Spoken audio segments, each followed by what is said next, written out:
This is a video guide for social workers who have received a proposal of accepted disposal from Social Work England's case examiners. This video can help you make an informed decision that's right for you. In this video, and in the case examiner's report, you will hear and see some quite technical language. This reflects the legal nature of Social Work England's rules and regulations, and it is important that we use certain words and phrases to ensure that terminology is correct from a legal perspective. So, what does accepted disposal mean? Accepted disposal is an option for closing fitness to practice cases. It means that the case examiners can close your case without a hearing. The case examiners can propose this option to you along with an outcome that they think is appropriate. Accepted disposal can only proceed if you agree with the decision the case examiners have made, and it's entirely up to you whether you want to take up the offer of an accepted disposal or not. You can reject the proposal and proceed to a hearing if you prefer. The case examiner's decision. You have received a report from the case examiners. This contains their decision and reasoning. In this section, we'll walk you through the key parts of that decision. For us to conclude your case through the accepted disposal process, you need to accept that your fitness to practice is impaired. But what does that mean? The case examiners review your case. As part of this, they apply a test that we call the realistic prospect test. When we say realistic prospect, we mean that there is a genuine possibility of a finding being made. For the case examiners to be satisfied that there is a realistic prospect of a finding of impairment, they apply a test in 3 stages: facts, grounds, and impairment. First, the case examiners assess the facts of the case. You may see these referred to as allegations in other contexts. The case examiners may decide there is a realistic prospect of a fact being found proven. This means that they have found some evidence to support the concerns raised about your practice. Importantly, the test that the case examiners apply is a lower threshold than the test adjudicators apply at a hearing. With this in mind, if you don't agree with the case examiners that the facts could be found proven, you may wish to request a hearing. For any facts that the case examiners consider could be found proven, they then consider the statutory grounds for impairment. There are 8 statutory grounds. Examples include misconduct and lack of competence or capability. The case examiners assess whether there is a genuine possibility that the facts could meet the threshold for one or more of the statutory grounds. Finally, the case examiners will assess whether there is a genuine possibility that adjudicators could find your fitness to practice impaired. There are 2 elements to this process: the personal element and the public element. For the personal element, the case examiner's focus is on whether there is a risk of repetition. This means that they are trying to understand whether you have insight and whether you have remediated any poor practice or conduct. In health cases, they will explore how you are managing your health. For the public element, the case examiner's focus is on whether it might be in the public interest to make a finding of impairment. For example, if making a finding is necessary to protect the public, safeguard public confidence in the social work profession, or to maintain professional standards for social workers.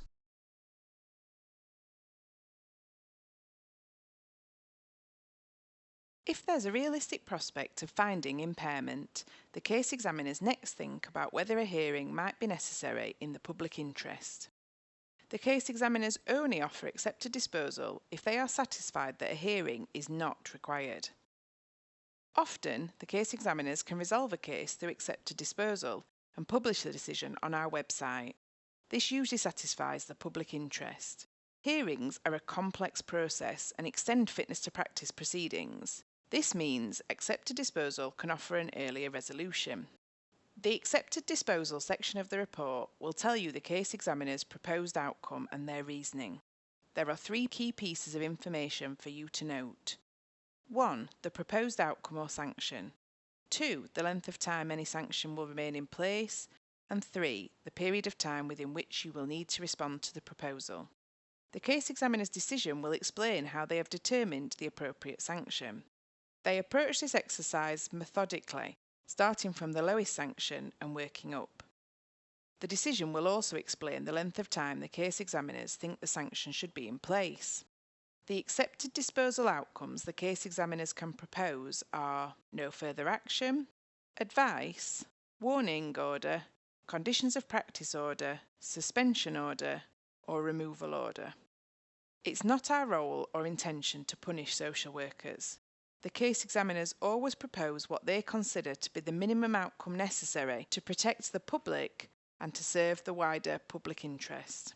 The case examiners refer to our sanctions guidance in making this decision. You can find this guidance on our website.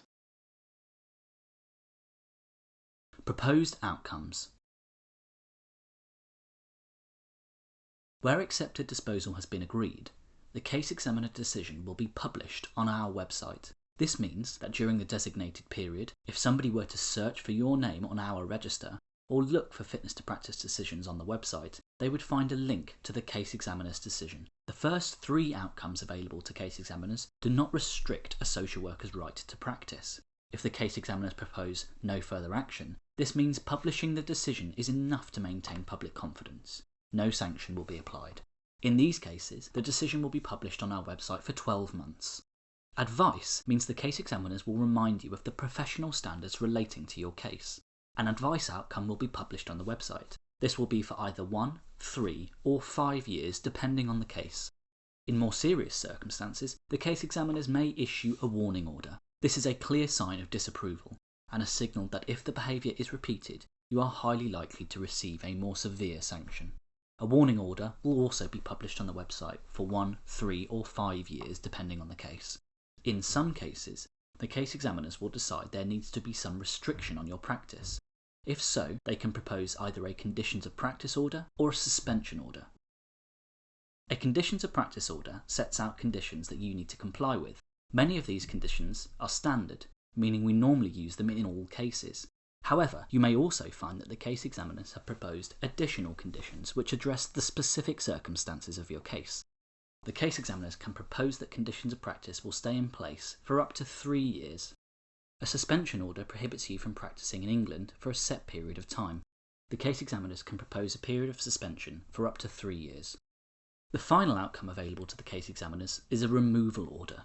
This means you are prohibited from practicing social work in England. If you accept this sanction, you can only apply to be restored to the register 5 years from the date that the removal order takes effect. If you return to the register, the previous removal order will remain on your register entry indefinitely. For both conditions and suspensions, adjudicators will review your fitness to practice at a hearing near the end of the time period set by the case examiners. The adjudicators will decide whether you can return to unrestricted practice. They'll consider whether there is any continuing risk of repetition or risk to the public. Where needed, the adjudicators can extend an order or replace it with another order. They can also review an order early. They may do this if new information suggests that conditions or suspension are no longer necessary or proportionate in the circumstances. If you are found fit to practice at a review hearing, a record of the order will remain on your register entry for a further 5 years from the point the order comes to an end. This is unless your case is solely related to health or competence. If you agree to the case examiner's proposal, we will assign a case review officer to your case. They will support you and offer advice throughout the case review process. Responding to the proposal. It's up to you whether you want to go ahead with accepted disposal. There are 3 options available to you. You can accept the proposal, you can reject the proposal, or you can request amendments to the proposal. If you accept the case examiner's proposal, you are accepting all of the following: the key facts, that your fitness to practice is currently impaired and will be considered impaired for the duration of the proposed sanction, and the terms of the disposal proposed by the case examiners, also known as the sanction. In some cases, the case examiners may propose an accepted disposal outcome, even if you had not accepted current impairment during the investigation. It is up to you, having read their decision, whether you do or do not now accept their conclusions. If you reject the proposal, the case examiners will refer your case to a hearing. You may prefer this option if you disagree with the case examiner's conclusions. At a hearing, your case can be considered afresh. Your rejection will not influence the adjudicator's decision. Although you can request amendments to the proposal, there are limits to what the case examiners can amend. For example, The case examiners can't change the proposed outcome or its duration. The case examiners can make amendments in some specific circumstances. For example, if there is something factually inaccurate within their decision, such as an inaccurate date. You should get in touch as soon as possible if you are not able to respond by the deadline set out in the email. Outline why you need an extension and how much additional time you need. It is up to the case examiners whether to allow an extension. We expect them to avoid unnecessary delays. Once you've submitted your response, we'll check to ensure that we've received all the required information. We'll then share your response and any comments you've made with the case examiners. They normally reach a final decision within 10 working days. If you have accepted the proposal, the case examiners will review any information you have sent. They will determine whether they are still satisfied that the accepted disposal is in the public interest. If you have rejected the proposal, the case examiners will refer the case to a hearing. The case examiners will agree or reject any requested amendments. Once the case examiners have delivered their final decision, it can't be changed. This means you should think carefully about your response to the case examiner's proposal. Seek further advice if you need to.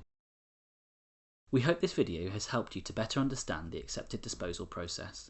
Our aim is to support you to make an informed decision. If you have any further questions about accepted disposal, you can contact the Case Examiner Operations team.